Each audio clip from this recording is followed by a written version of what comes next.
Chapter 2 কোষ বিভাজন বা সেল ডিভিশন।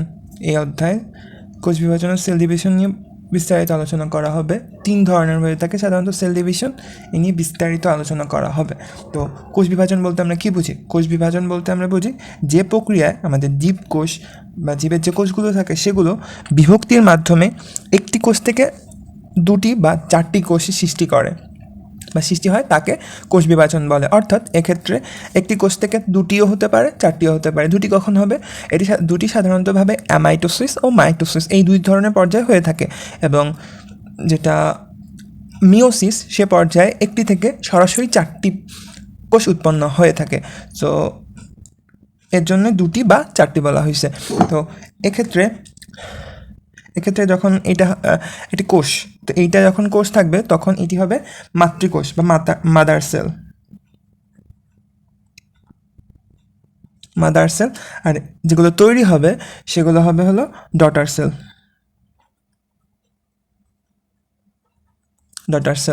তো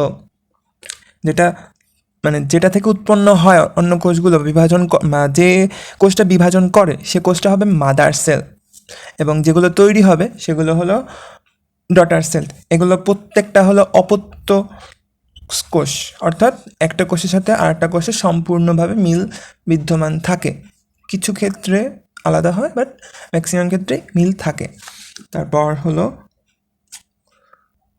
কোষ থেকে কেবল কোষের সৃষ্টি হয়, অর্থাৎ কোষ থেকে শুধুমাত্র কোষেরই সৃষ্টি হবে। এটা কে বলছেন? এটা বলছেন রুডলফ ভিরশাও।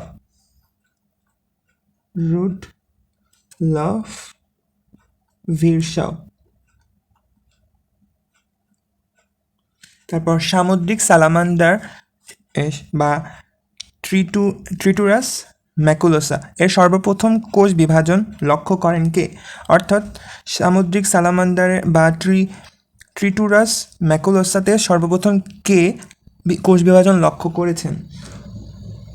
প্রথম কোষ বিভাজন লক্ষ্য করেন ওয়াল্টার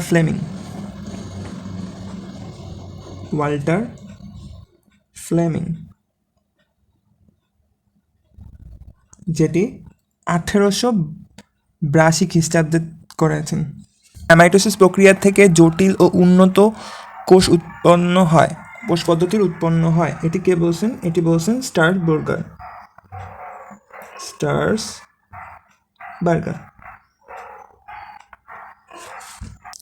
মানুষের দেহে ইউনিক ক্রোমোজোম সংখ্যা কতটি? মানুষের দেহে সাধারণতভাবে আমাদের ক্রোমোজোম থাকে, মানুষের দেহের ক্রোমোজোম সংখ্যা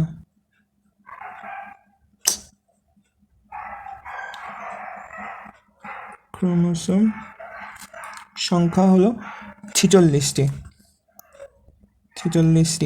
তার মধ্যে 23টি আসে শুক্রাণু থেকে,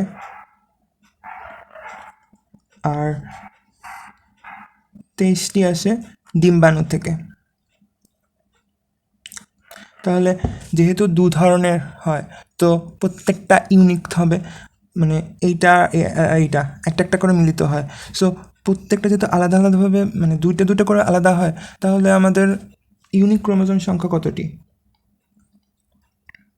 ইউনিক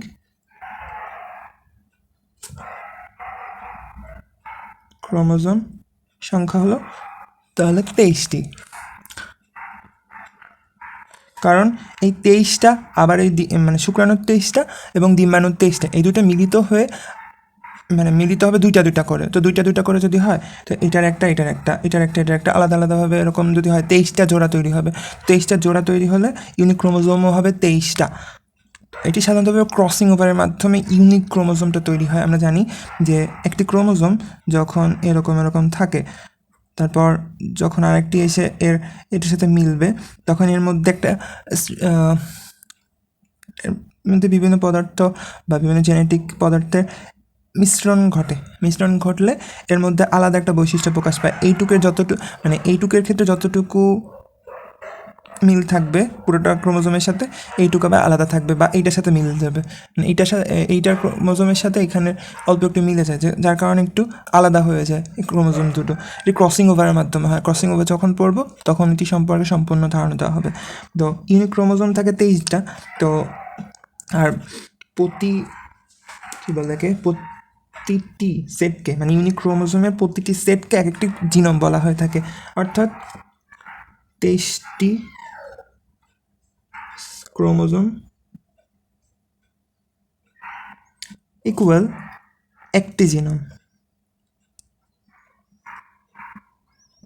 তাহলে আর আমাদের মোট 36টা ক্রোমোজোম থাকে, মানে 23টা ক্রোমোজোম সমান একটা জিনোম, কারণ ইউনিক ক্রোমোজোম সংখ্যা হলো আমাদের 23টি। তো 23টি ক্রোমোজোম সমান হবে একটা জিনোম। তাহলে আমাদের যেহেতু 46 থাকে, তাহলে আমাদের 46টি ক্রোমোজোম সমান হবে 2টি জিনোম। মানে মানুষের ক্ষেত্রে 2টি জিনোম আমার থাকে। মানুষের ক্ষেত্রে আমাদের দেহের জিনোম সংখ্যা হয় সাধারণতভাবে 2টি।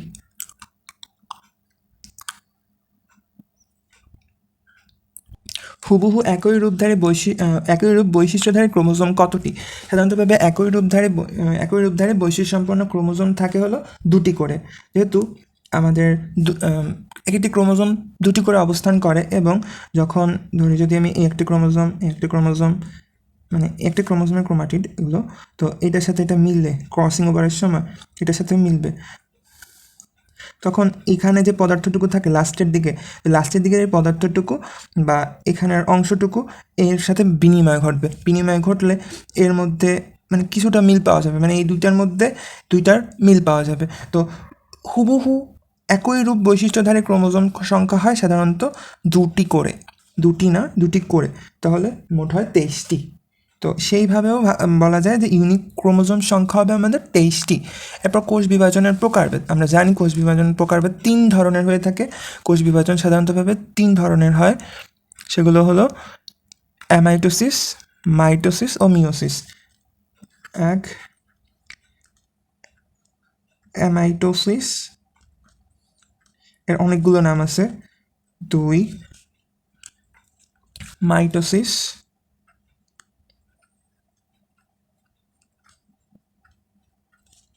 3 মিওসিস।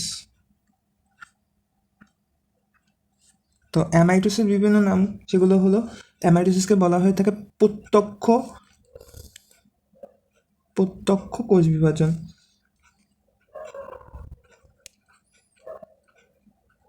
তারপর মাইটোসিসকে বলা হয়ে থাকে সমীকরণিক কোষ বিভাজন।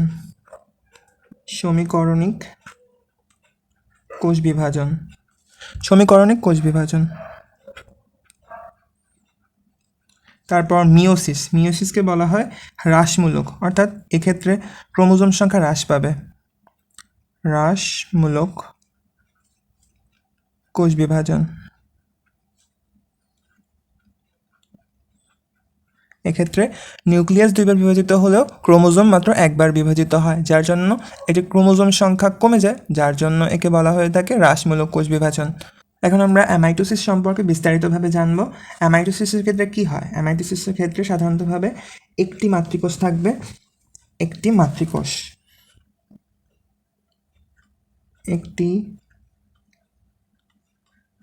মাতৃকোষ যেটা কোনো ধরনের জটিল প্রক্রিয়া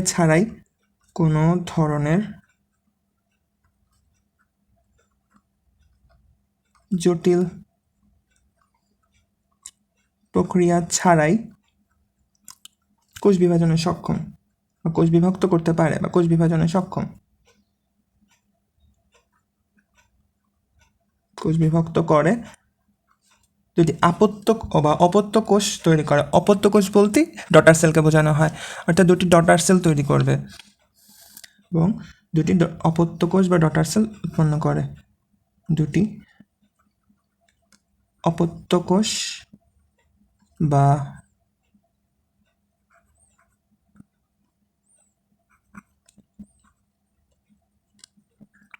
উৎপন্ন করে। এটি হলো এর কাকে বলে বা ডেফিনেশন। তো এরপর এর উদাহরণ, এটি সাধারণতভাবে ইস্ট, অ্যামিবা এক্ষেত্রে হয়ে থাকে। ইস্ট, অ্যামিবা এরকম ধরনের প্রাণীদের ক্ষেত্রে হয়ে থাকে। কিন্তু এটা জানার বিষয় যে ব্যাকটেরিয়ার ক্ষেত্রে এটি হয় না, ব্যাকটেরিয়ার ক্ষেত্রে হয় দ্বিবিভাজন।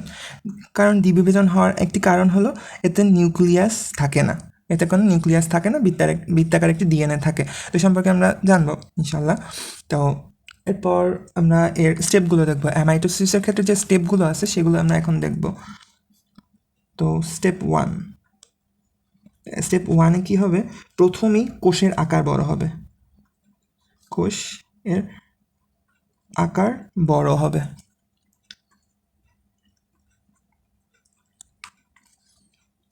এরপর এর নিউক্লিয়াস বিভাজন ঘটবে। স্টেপ 2,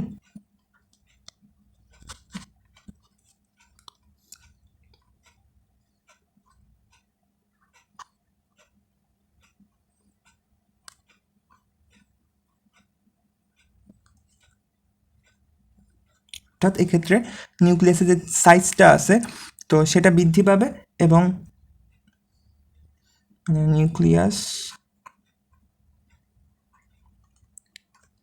এর সাইজ বৃদ্ধি পাবে ও লম্বা হবে। এরপর স্টেপ 3 এর ক্ষেত্রে কী হবে, নিউক্লিয়াসটি ডাম্বেল আকৃতির হবে, অর্থাৎ নিউক্লিয়াসটি ডাম্বেল আকৃতির হবে।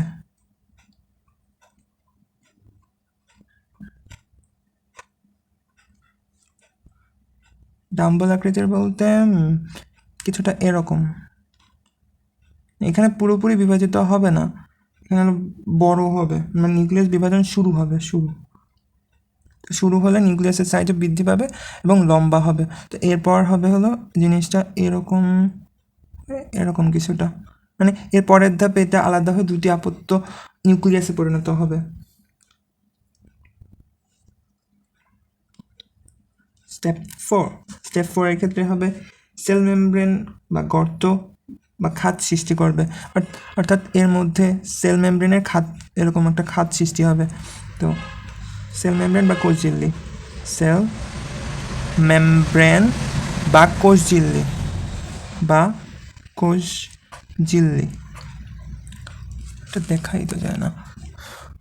তো সেল মেমব্রেন বা কোষঝিল্লি এর মধ্যে খাত সৃষ্টি হবে, গর্ত বা খাত সৃষ্টি হবে এবং যা দুটি নতুন কোষ সৃষ্টি করবে। স্টেপ 5, দুটি নতুন কোষ সৃষ্টি করবে।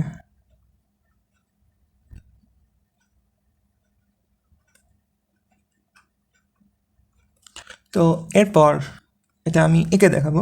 তো প্রথমে আমরা দেখছি কোষের আকার বড় হবে, যদি একটি কোষ থাকে সাধারণত এরকম সাইজ, তো সেটার ক্ষেত্রে এটি বড় হয়ে এরকম একটা পরিণত হবে।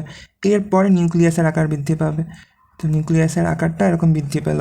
এরপর নিউক্লিয়াসের ডাম্বলের আকৃতি ধারণ করবে, তো এক্ষেত্রে ডাম্বলের আকৃতি এরকম হবে। এরপর সেল মেমব্রেনের মধ্যে খাদের সৃষ্টি হবে এরকম, এটি সাধারণত অ্যাক্টিন ও মায়োসিনের কারণে হয়ে থাকে প্রাণীদেহে, যদি প্রাণীদেহে হয়ে থাকে অ্যাক্টিন ও মায়োসিন বা এরকম জাতীয় ফাইবারের ক্ষেত্রে হয়ে থাকে, ফাইবারের কারণেই হয়ে থাকে। সো এখানে একটি নিউক্লিয়াস, এখানে একটি নিউক্লিয়াস থাকবে এবং এখানে খাদ সৃষ্টি হবে। এখানে খাদের জন্য দায়ী হবে ফাইবার, যেগুলো হলো অ্যাক্টিন ও মায়োসিন। তো এরপর এটি দুটি আপত্য কোষে পরিণত হবে, অপত্য কোষে পরিণত হবে, যাকে ডটার সেল বলা হয়। তো এভাবে অ্যামাইটোসিস প্রক্রিয়াটা ঘটবে। এরপর হলো দ্বিবিভাজন সাধারণতভাবে ব্যাকটেরিয়ার ক্ষেত্রে হয়ে থাকে, অর্থাৎ ব্যাকটেরিয়ার গঠন সম্পর্কে আমরা একটু হালকা ধারণা নিই। তো এটি যদি আমি ধরি একটি ব্যাকটেরিয়া, তো সেক্ষেত্রে এখানে শুধুমাত্র একটি ডিএনএ থাকে, গোলাকার ডিএনএ। তো এখানে কোনো নিউক্লিয়াস থাকবে না, এখানে অন্য কোনো ঝিল্লিবদ্ধ পদার্থ থাকে না রাইবোজোম ছাড়া। তো রাইবোজোম শুধুমাত্র থাকবে, যে রাইবোজোমে ঝিল্লি নেই, তো সেই হিসেবে রাইবোজোম ঝিল্লিবদ্ধ পদার্থের মধ্যে পড়বে না। তো এখানে কোনো ধরনের নিউক্লিয়াস থাকে না, যেহেতু আমরা দেখছি যে অ্যামাইটোসিস ক্ষেত্রে কী হবে, নিউক্লিয়াসও বিভক্ত হবে এবং সেল মেমব্রেনের মধ্যকারও বিভক্ত হবে। যেহেতু এখানে সেল মেমব্রেনের মধ্যকার বিভক্ত হচ্ছে কিন্তু এর মধ্যে নিউক্লিয়াস নেই, তো নিউক্লিয়াস না থাকার কারণে এখানে নিউক্লিয়াস বিভাজন ঘটে না, যেহেতু অ্যামাইটোসিস আর মানে অ্যামাইটোসিসের ক্ষেত্রে নিউক্লিয়াসের বিভাজন ঘটে আর দ্বিবিভাজনের ক্ষেত্রে নিউক্লিয়াসের বিভাজন ঘটে না। তো এই দুই পার্থক্যের কারণেই মানে ব্যাকটেরিয়া হলো দ্বিবিভাজন হয়, আর ছত্রাক তারপর অ্যামিবা এরকম জাতীয় জীবের ক্ষেত্রে অ্যামাইটোসিস ঘটে। তো এর মেইন কারণ হলো এখানে কোনো নিউক্লিয়াস নেই, এখানে কোনো নিউক্লিয়াস নেই, নিউক্লিয়াস নেই। এরই মাধ্যমে আমাদের প্রথম ক্লাস শেষ হলো এবং এরপর আমরা মাইটোসিস সম্পর্কে জানবো এর পরের ক্লাসে।